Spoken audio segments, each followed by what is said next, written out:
มาพี่น้องโอ้อาหารเสียบได้แบบนี้ตำบักหุ่งใส่กระปูหน้าอีกสุดยอดเลยทางบ้านเฮาอาหารพื้นบ้าน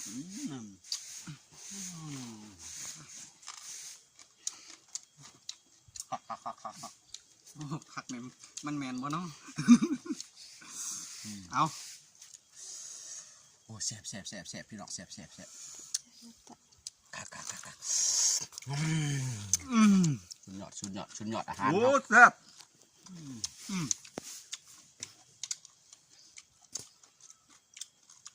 มาแซ่บคือเก่าพี่น้องนี่ยอดกระถินแดงนี่ผักแก้มนี่ไม่ยอดกระถินนะว่าสิไข่บ่โมแมนตึ้งหนึ่งแมนโมแมนกระโดดมานี่แมนกระโดดโอ้ใส่กระปูหน่อยอีกสุดยอดเลย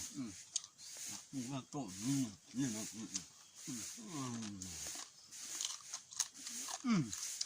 ครับ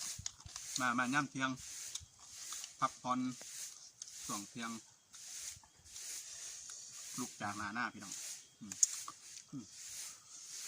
โอ้สะใจดีอย่างน้องมันนี่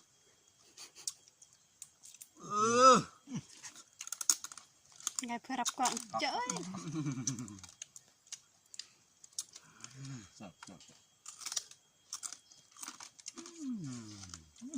เรียกเขาเรียบเลยหน่อยเพราะมันแซ่บมันบ่จำเป็นต้องล้างเลยนะจังไหนบ่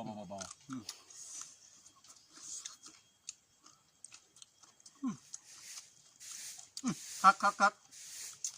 สุดยอดฝีมือแบบนี้ละ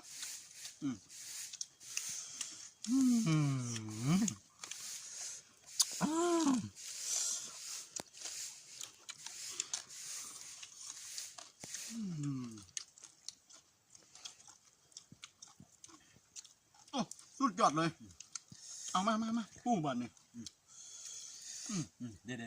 ปูเป็นตัวคักแล้วปูหน้ายางดี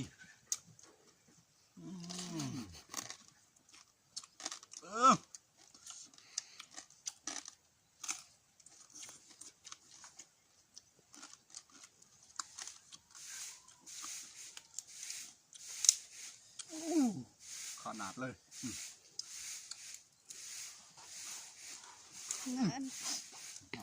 ความแสบความนัวอยู่ให้อยู่ ตามกันตังไอปิ่น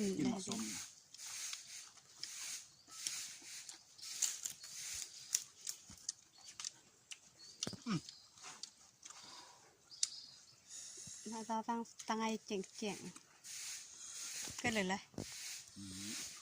ำมันก็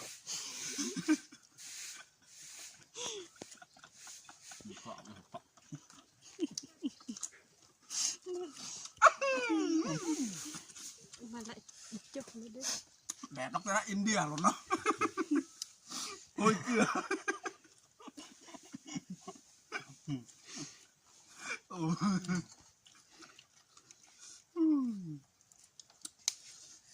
อ้ตำบักหุ่งครั้งแรกของปีนี้เลยนี่พี่น้อง